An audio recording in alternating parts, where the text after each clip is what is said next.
되게 하옵소서. 예수님의 이름으로 기도합니다. 아멘.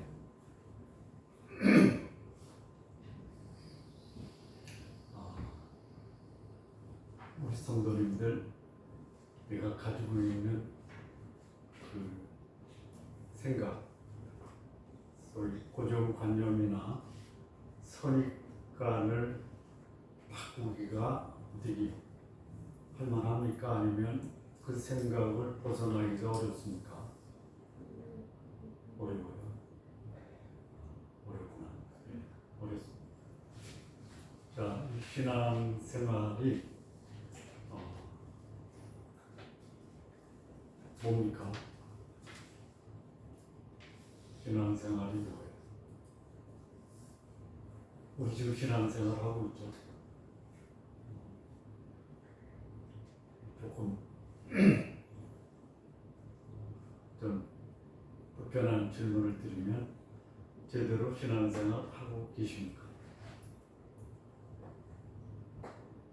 아니요. 제대로 신앙생활 하고 싶으십니까? 어떻게 합니까? 답을 드렸어요. 네? 그죠? 제대로 신앙생활 하는 것은 뭐다? 내가 가지고 있는 고정관념이나 선입관을 바꿔서 하나님의 말씀으로 내 생각을 바꿔주는 게 신앙생활이다. 어떻게 할만하세요? 아니요? 박 집사님이 아니라고 하면 이거 뭐 우리 중에 할 사람이 아무도 없어요. 네? 자, 오늘 이 본문의 제목이 뭐였죠? 너희 근심이 도리어 기쁨이 되리라. 이게 말이 돼요? 네? 근심이 도리어 기쁨이 된다. 이 생활이 무슨 생활이에요? 신앙생활이에요. 너희가 세상에서는 환난을 당하죠. 33절에. 그런데 그 전에 뭐라고 해요? 내 안에서 평안을 누리게 함이라. 환난을 당하는데 평안을 누리는 게 뭐예요? 신앙생활이에요. 너희가 세상에서 환난을 당하나 담대하라. 내가 세상을 이겼다. 이 담대하다가 평안이라는 말하고 굉장히 맥을 같이 해요. 이 담대하다라는 말은 두 가지 의미가 있더라고요. 하나는 마음을 굳게 하라라는 게 있어요. 또 하나는 즐거워하라라는 말. 영어 성경에 보니까 be of good cheer 이렇게 돼 있어요. cheer가 뭐예요? 기쁨, 즐거움, 환희, 감격이에요. 아니, 환난을 당하는데 어떻게 하라고요? 평안을 누려라, 기뻐하라.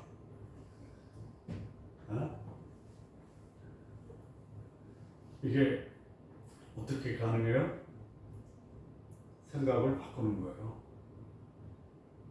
여기 예수님이 어떻게 말씀하시냐면 조금 있으면 나를 보지 못하겠고 또 조금 있으면 나를 보리라 이렇게 말씀하시니까 제자들이 알아들어요? 못 알아들어요? 네? 자, 여러분들이 제자의 입장으로 돌아가서 예수님이 여러분들에게 이렇게 말씀하세요. 여러분, 조금 있으면 여러분이 저를 보지 못할 거예요. 그런데 또 말씀드리면 조금 있으면 또 보게 될 거거든요. 이렇게 말씀하니까 제자들이 그 말을 알아들어요? 못 알아들어요? 못 알아들었죠. 그냥 편안하게. 여러분은 알아들으셨어요? 네? 못 알아듣으셨어요? 네. 조금 있으면 나를 보지 못한다라는 말을 제자들이 어떻게 이해했을까요? 어떻게 이해했냐면요. 걱정스럽게, 근심스럽게 이해했죠. 왜요? 지금까지 예수님과 함께 있었는데 예수님이 안 보이시는 거예요. 그 말이 무슨 말인지 모르지만 예수님을 볼 수 없으면 어떻게 돼요? 어떻게 하지? 예? 어떻게 하지? 3년 반을 같이 계시면서 예수님으로부터 진리의 말씀도 들어요. 필요한 것도 공급받아요. 환경을 다스려요. 심지어 죽은 자까지 살아나요. 그러니 예수님 곁에만 있으면 되는 거예요. 근데 가신데 볼 수 없대요. 그러니 마음에 뭐가 와요? 여러분, 저는 여러분들에게 아무런 존재도 못 되죠. 조금 같이 있는 존재는 맞죠. 근데 다음 주부터 내가 안 보인대. 그럼 어때요? 그렇죠. 지금 그 얘기 하시는 거예요. 조금 있으면 나 볼 수 없다. 그런데 또 조금 있으면 날 본다. 이건 알아들었을까요? 네. 자, 조금 있으면 볼 수 없다라는 게 뭐예요? 이 본문의 말씀에서요, 크게 볼 수 없는 것을 두 가지로 이해할 수 있어요. 첫째는 뭐냐? 죽는다, 돌아가신다. 두 번째는 뭐냐? 나 떠난다, 아버지께로 간다. 28절 보면요, 내가 아버지께로 나왔다 이거예요. 그래서 세상에 온 거예요. 그런데 내가 세상을 떠나 아버지께로 간다. 이거 제자들이 못 알아들어요. 볼 수 없다라는 게 지금은 볼 수 없지만 다시 내가 너희를 본다. 그래서 너희 마음이 기뻐하고 그 기쁨을 누구도 빼앗을 수 없다. 그래서 십자가에 달리시는 예수님 그래서 죽어요. 돌아갔어요. 그러니 제자들이 얼마나 마음에 불안, 염려, 근심, 걱정 그야말로 정신이 완전히 그냥 그야말로 멘탈 붕괴. 그런데 또 알아들 수 없는 말이 뭐냐? 그런데 조금만 더 있으면 볼 거야. 제자들 생각에 같이 있을 때는 좋지만 예수님이 돌아가시면 어떨 것이다 라고 생각한 거예요? 끝이다. 왜요?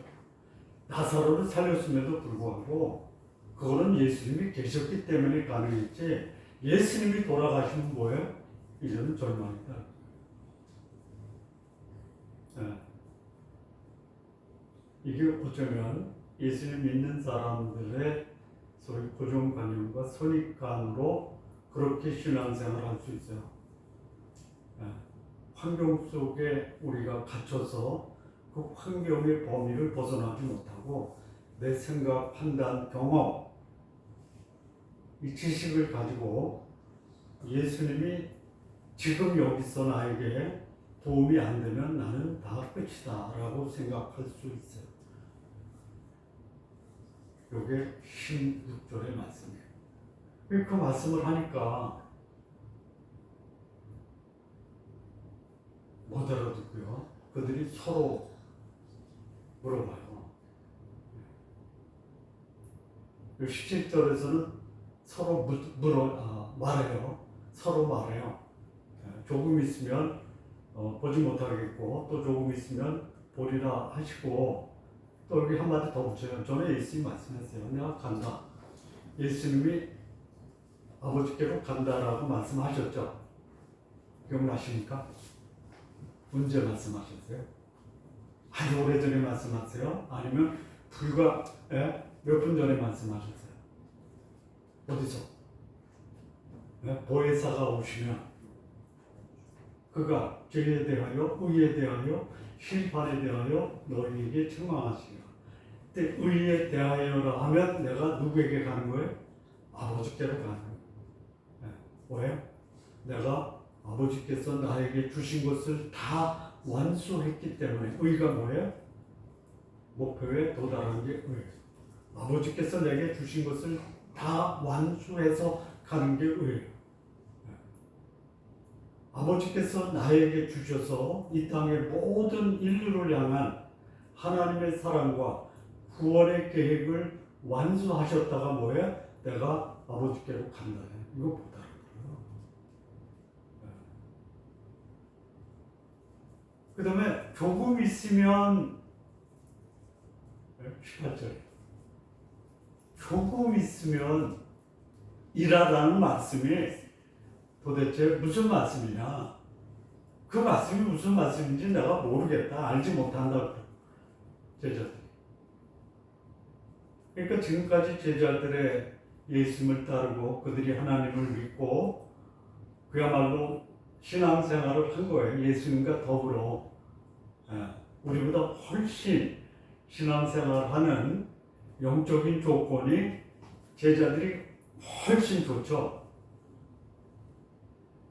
그렇죠. 근데 뭐해? 조금이라는 말이 무슨 말인지 몰라요. 조금이라는 말. 생각이 어디에 갇혀 있는 거예요? 현실이라는 환경에 갇혀 있어요. 그러면 어떻게 돼요? 근심하고, 환란 속에서 평안을 잃어버리고 승리의 삶을 상실하는 것이에요. 여기에 깊은 뜻이 있는 것을 알았다라면, 알고 있는 것을 내 삶, 현실에 적용할 수 있었더라면 어떨 거예요? 기뻐하고요, 평안을 누리고요, 승리하는 거예요. 여러분, 근심 속에 갇히고 혼란 속에서 패배의식을 갖고 살기를 원하세요? 아니면 기뻐하고 평안하고 승리하기를 원하세요? 그렇죠. 그거 누릴 수 있어요? 없어요? 현실은요, 근심하게 만들어요. 절망하게 만들어요. 포기하게 만들어요. 하나님이 우리를 향한 하나님의 뜻은 뭐예요? 기쁨이에요. 어디 속에서? 근심 속에서 기뻐하는 거예요. 패배 속에서 승리하게 하시는 거예요. 환난 속에서 평안을 누리는 것이 하나님이 우리를 향해 가지고 계신 놀라운 계획이에요. 누리시며 사시기 바라요. 어떻게 하면 돼요? 생각을 바꿔주세요. 생각을, 관점을 바꿔주세요. 우리의 시선을 바꿔주시라는 거예요. 근데 우리의 시선이 어디로 자꾸만 돌아가요? 어디로 돌아가요? 내 육체로 돌아가요. 세상으로 돌아가요. 그래서 근심하고, 그래서 불안하고, 그래서 패배하고.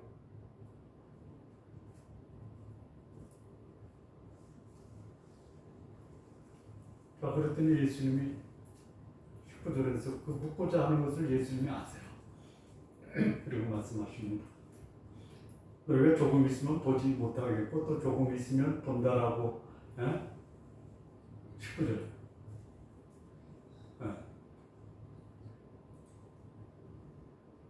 묻고자 하는 걸 아세요. 그래서 서로 물어보는데 이게 예수님이 제자들의 마음을 아는 거예요. 이 말을 못 알아듣잖아. 그래서 못 알아듣는 것을 못 알아듣는 제자들끼리 서로 상의를 해요.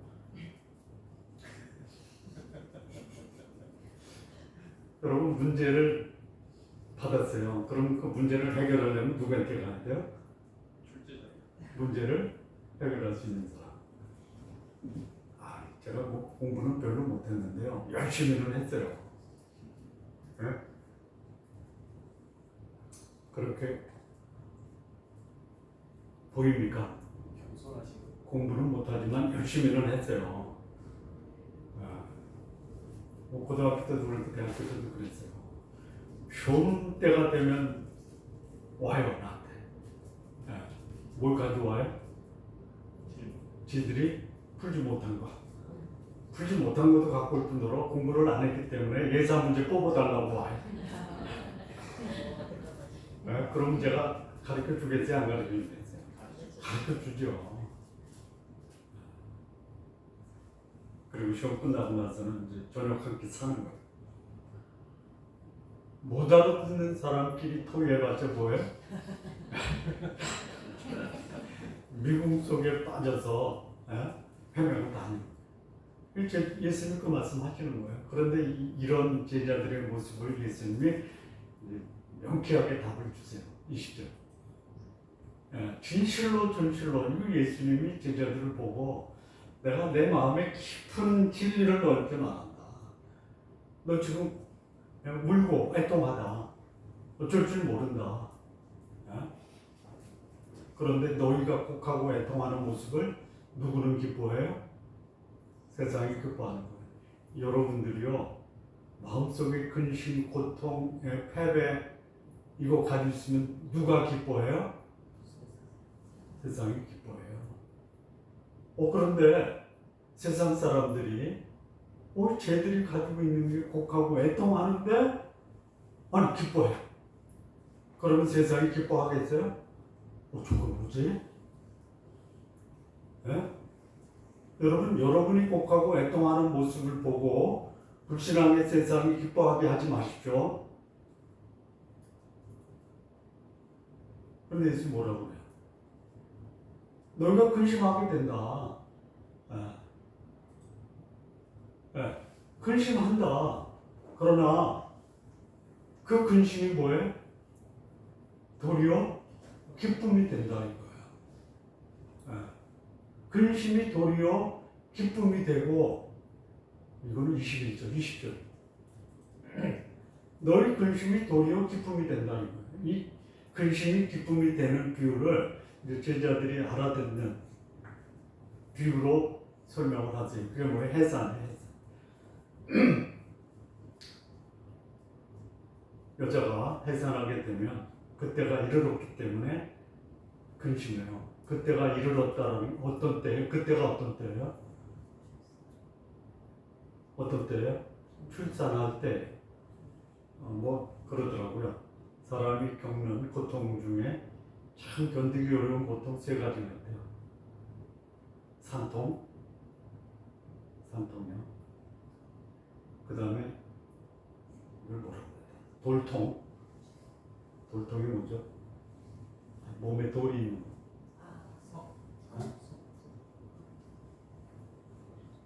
저도 겪어봤어요. 요로 결석. 죽어. 그 다음에 뭐예요? 암통. 그 중에 제일 고통스러운 게 저는 겪어보지 않아서 모르는데요. 산통이 제일 고통스럽대요.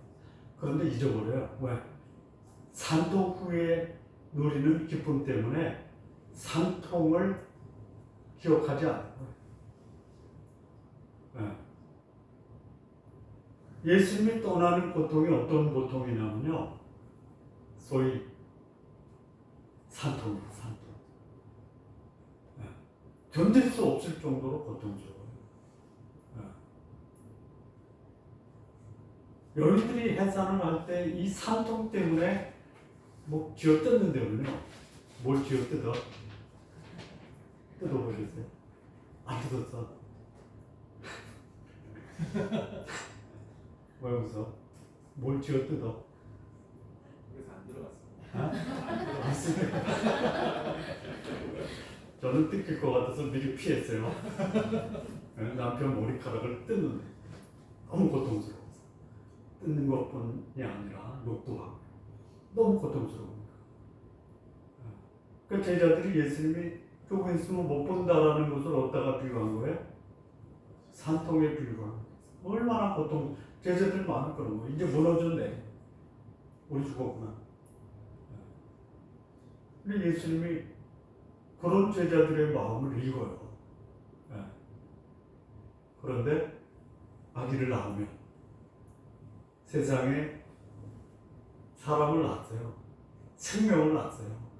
산통의 그 아픔보다 생명의 기쁨이 더 크다라는 거예요. 이게 조금 있으면 보지 못한다라는 게 뭐예요? 산통을 겪을 거다. 근데 조금 있으면 다시 본다. 뭐예요?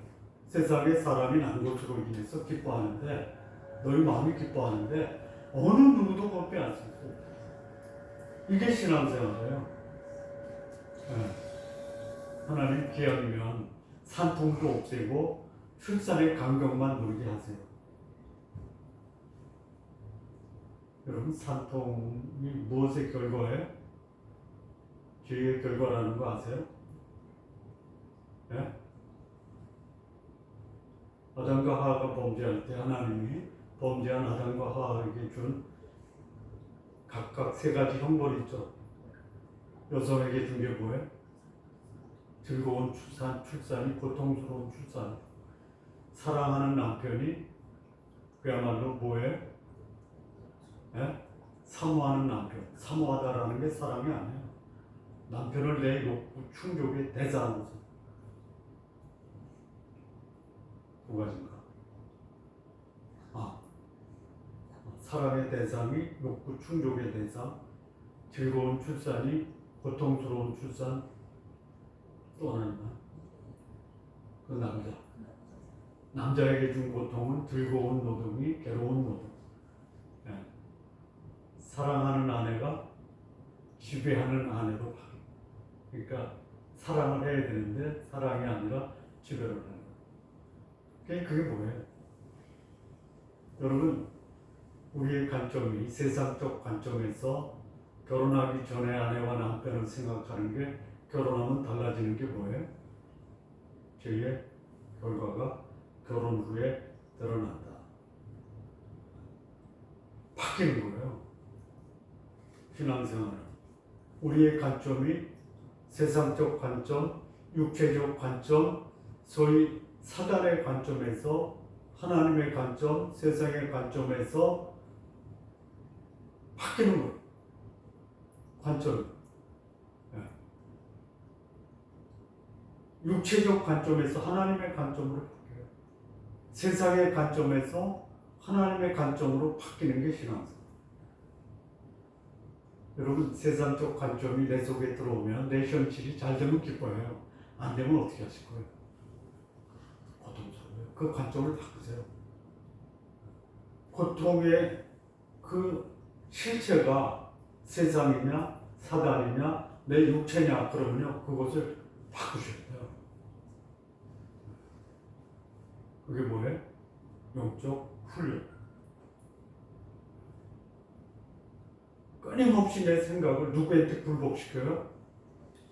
예수님께 굴복시켜야 돼요. 자, 이렇게 이제 말씀하시면서 22절에 다시 보게 된다. 다시 보게 된다.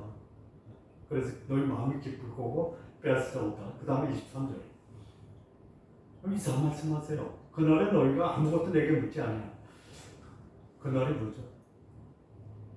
그날이 뭐? 여기서는 이제 아까 제가 보지 못한다, 본다라는 때 두 가지 얘기했죠. 보지 못한다, 십자가에 돌아가신다. 또 하나는 예수님이 아버지께로 가신다. 이거예요. 여기서 그날에는 또 뭐예요? 그날에 예수님이 아버지께로 가고 아버지께로 가면 누가 오세요? 성령이 오시고 성령이 오실 때에는 이제는 너희가 나하고 직접 대화하는 게 아니야. 누구하고 직접 대화해요? 아버지 하나님과 대화. 이게 그 말씀이에요. 내가 진실로 너희가 무엇이든지 아버지께 구하는 것을 내 이름으로 주시리라. 그러니까 여기서 굉장히 중요한 기도의 진리가 나오고 교훈이 나오는데요. 기도는 누구한테 하는 거예요? 아버지께 하는 거예요. 그럼 그 아버지는 기도의 응답을 누구를 통해서 하세요? 예수님을 통해서 하는 거예요. 그러면 예수님의 이름으로 아버지께서 주신다. 기도도 예수님을 통로로 하는 거예요. 기도의 방편도 예수님의, 응답의 방편도 예수님. 예수님과 상관없이 기도하는 모든 기도의 내용은 하나님이 들으실 수가 없고 응답도 안 하십니다. 응답을 안 한다라는 게 안 하시는 게 아니라 내가 기도한 대로 들어주시지 않는다. 24절에 너희가 지금까지는 내 이름으로 아무것도 구하지 아니하였으나 구하라. 그러면 받으리니 너희 기쁨이 충만합니다. 아까 예수님이 제자들에게 근심이 기쁨이 된다. 왜 그랬죠? 내가 죽지만 다시 부활한다. 또 다른 더 넓게 보면 내가 떠나도 다시 온다.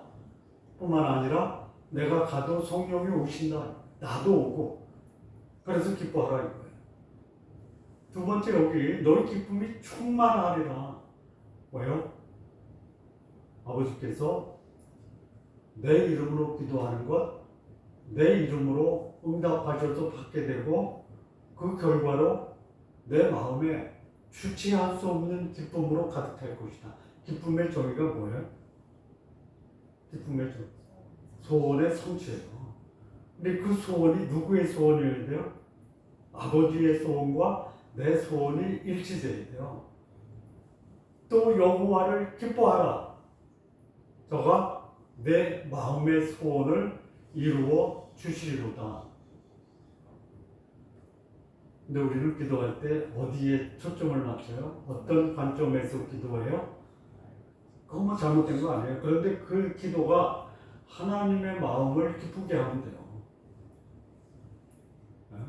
하나님, 제가 물질이 없어서 고통당하는 것을 원하십니까? 라고 하나님께 간절히 간구하면 아니 그러실 거죠? 그런데 하나님 이렇게 질문하세요. 네가 물질적으로 부족한 거 원치 않는다. 근데 오늘 네가 사는 모습은 어떠냐?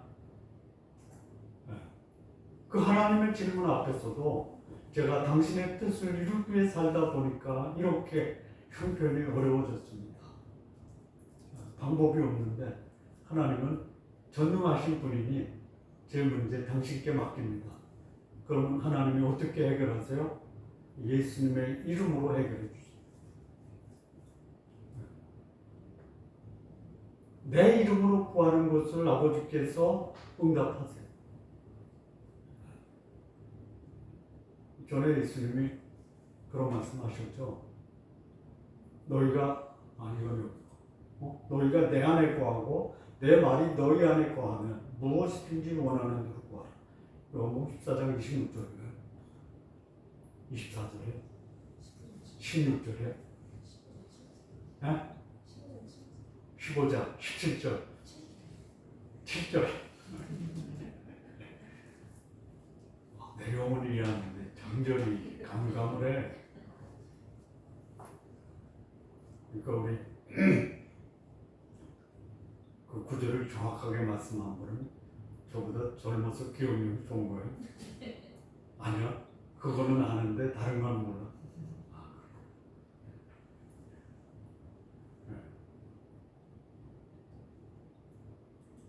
근심이 기쁨이 되는 게 뭐냐? 내가 떠나도 아버지께 직접 구할 수 있고 아버지는 너희가 구한 것을 누구의 이름으로 주신다? 예수님이 주신다. 그 다음부터 조금 말씀이 이해하기가 어려운 말씀이 나와요. 25절. 25절. 여기 비유로 말씀하세요. 예수님이 자 여인이 그 해산할 때가 되면 그때가 이르렀기 때문에 근심해요. 그래서 이거 제자들이 알아들어요. 대충 감은 잡아도 이게 예수님이 하신 말씀과 무슨 연관이 있지? 그러면 아기를 낳으면 세상에 사람이 나타나는 것 때문에 기뻐한다. 이게 무슨 말이지? 예수님이 지금까지는 상당히 많은 경우에 비유로 말씀하셨어요. 요한복음에도 비유로 많이 말씀하셨어요. 가장 비근한 예로 13절부터 보면 포도나무 비유도 말씀하셨어요. 여기 해산의 비유도 말씀하셨어요. 그런데 때가 되면 비유로만 안 하고 직접적으로 얘기하겠다. 밝히 말씀하시겠다. 그 다음 그날에 내가 떠나면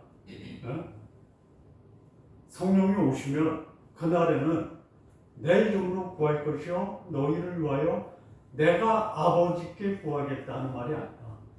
누가 구하는 거예요? 제자들이 직접 하나님께 나가는 거예요. 27절.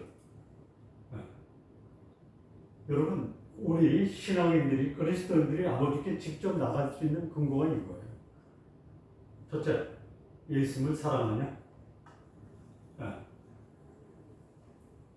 너희가 나를 사랑하고 또 내가 아버지께로부터 왔다라는 것을 믿는다면은 아버지도 너희를 직접 친히 사랑한다. 우리가 아버지께 기도할 수 있는 근거는 이거예요. 예수님 믿고 예수님을 사랑하면 아버지도 나를 사랑하신다. 자, 어려운 질문 하겠습니다. 사랑의 의미가 뭐예요? 여기서 말하는 사랑. 보기를 드리는 게 납니다.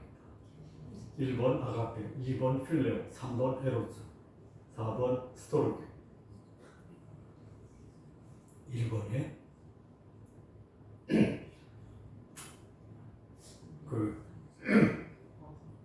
남편이 나를 사랑하는 게 아가페다라고 느껴져요? 안 느껴져요? 네? 그런데 남편이 나를 위해서 그야말로 자기가 가지고 있는 그 통장의 절반을 꺼내서 내가 기대하지 못했던 선물을 사다 줬어요. 그러면 남편이 나를 사랑하는구나라고 실감을 해요? 아니면 이거 가지고 사랑이라고 말해? 라고 그렇게 반문을 해요. 왜 그걸 썼어? 그거 안 해도 사랑을 하는데 그걸 왜 써? 그렇게 그랬었어요? 아니 왜 그렇게 많은 걸 쓰냐? 그렇구나. 그렇게 얘기하면 어떻게 답해요? 네? 그래서 물어보고 선물 사기 전에 물어보고 내 목숨을 줘도 당신이 귀한데 통장에 절반 끄는 게 뭐 대단한 이거 아니에요? 그럼 그냥 그 남편의 선물을 받는 아내의 마음에는 뭐가 가득 차요? 사랑이 가득 차죠. 여기서 이 사랑은 아가페가 아니에요. 뭐예요? 필레오예요, 필레오. 필레오. 이 몸으로 그냥 그 감격이 넘치는 사랑을 실감하는 게 여기 이제 너희가 나를 사랑한다라는 거 그거예요. 우리 우정을 나눌 때 너 없이는 진짜 외로워서 못 살겠어. 네가 내 옆에 있는 것만 해도 나는 든든해. 우리 함께 인생 다하는 날까지 함께 동행하자 이런 사랑. 그랬더니 하나님도 그 사랑의 고백을 보시고 하나님이 우리를 그렇게 사. 이게 기도 응답의 조건이에요. 여러분 친밀감이 없어요. 남편과 아내의 친밀감이 없어요. 선물 사주겠어요? 안 사줘요. 그런데 친밀해. 아내가 아닌데 친밀해. 그럼 아내 몰래 아내한테 주지 못한 선물 갖다 주죠. 그거 불륜이라고 그래요. 내 아내를 불륜이 아닌 진정한 함께 평생을 삶을 함께하는 필레오와 같은 사랑을 나누면 주지 못할 게 없어요. 하나님이 우리의 기도에 응답하는 것은 뭐냐? 내가 네 마음 안다. 왜? 너도 내 마음 알잖아. 우정을 나누는 거예요. 여러분 하나님과 우정을 나누세요. 원망하지 마시고 이해할 수 없는 남편에 대해서 어느 날 남편의 마음을 알았어. 지금까지 가지고 있던 모든 오해가 그냥 한순간에 다 쏟아져내. 이게 기도의 조건이에요. 그 다음 보세요. 28절. 여기 예수님이 이 땅에 오신 요한복음 전체에 대한 주제를 말씀하세요. 내가 아버지께로부터 나와 세상에 왔고 세상을 떠나 아버지께 간다. 이게 복음이에요. 이거 비유 아니에요. 지금까지 몰라서 예수님이 이것을 이해할 때까지 비유로 말씀하시고 29절 이제는 밝히 말씀하시고 비유로 아니하시니 30절 우리가 지금에야 주께서 모든 것을 아시고 사람의 물음을 기다리지 않는 줄 아나이다. 이로써 예수님이 하나님께로부터 나오신 거 우리가 믿사오. 예수님 마지막 최후의 만찬 이후에 제자들에게 하신 말씀 결론이에요. 이제 너희가 나를 진짜 내가 하나님께로부터 와서 이 땅에 인간의 모든 근본적인 죄와 사망의 문제를 해결하기 위해서 아버지께로부터 왔다라는 것을 너희들이 믿는구나. 이렇게 믿는다라고 고백해요. 그랬더니 31절에 예수님이 아직도 재미난 말씀하세요. 이제 믿느냐? 저기 제자들이 진짜 믿고 앞으로는 결코 불신하지 않겠다라고 예수님이 확인해 주는 거예요? 아니면 아직 멀었다라는 말이에요. 네? 선물을 주니까 당신이 나 사랑하느냐 믿어.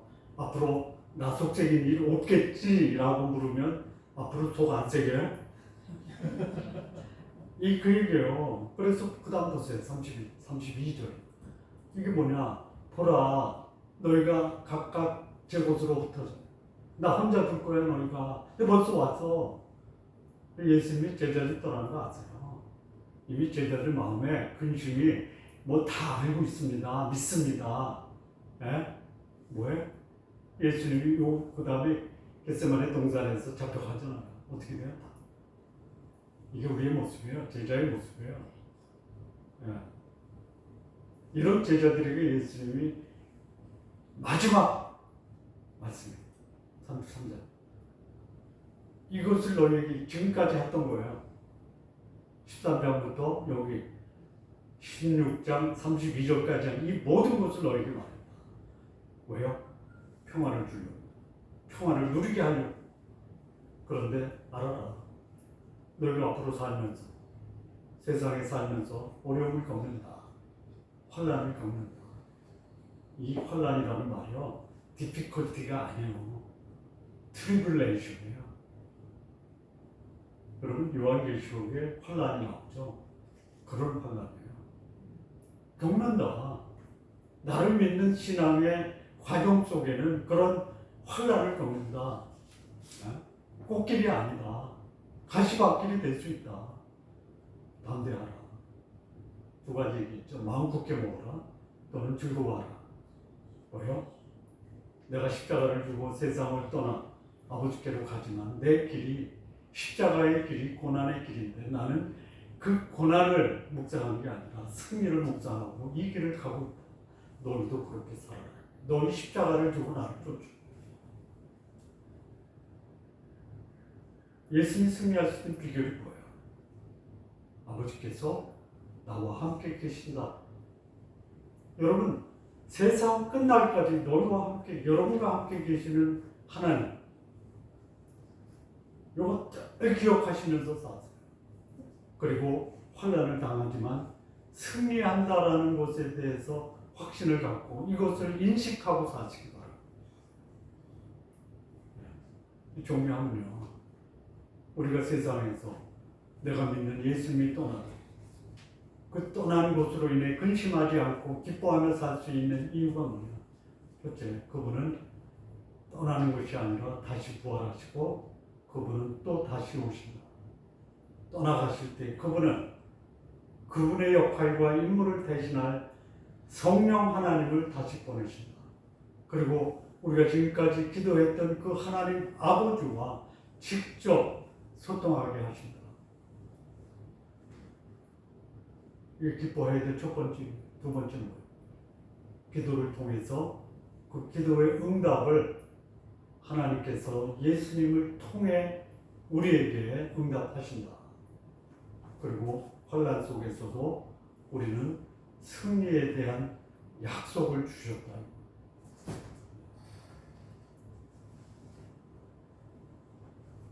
관점을 바꾸시고 사시기 바랍니다. 관점. 여러분의 생각이 여러분의 삶을 결정합니다.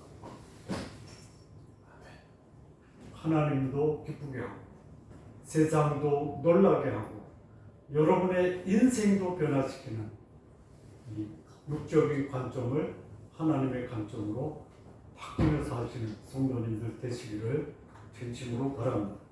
기도하시겠습니다. 하나님 아버지 감사합니다. 우리가 예수를 믿고 또 우리의 신앙 하나님 안에서 행할 때 이 세상의 근심이 기쁨으로 변하고 고통이 평안으로 변화될 수 있는 삶, 우리의 마음과 생각이 변화되므로 우리의 삶도 변화되는 기적 같은 삶, 우리 모두 살게 하옵소서. 예수님의 이름으로 기도합니다. 아멘. 오늘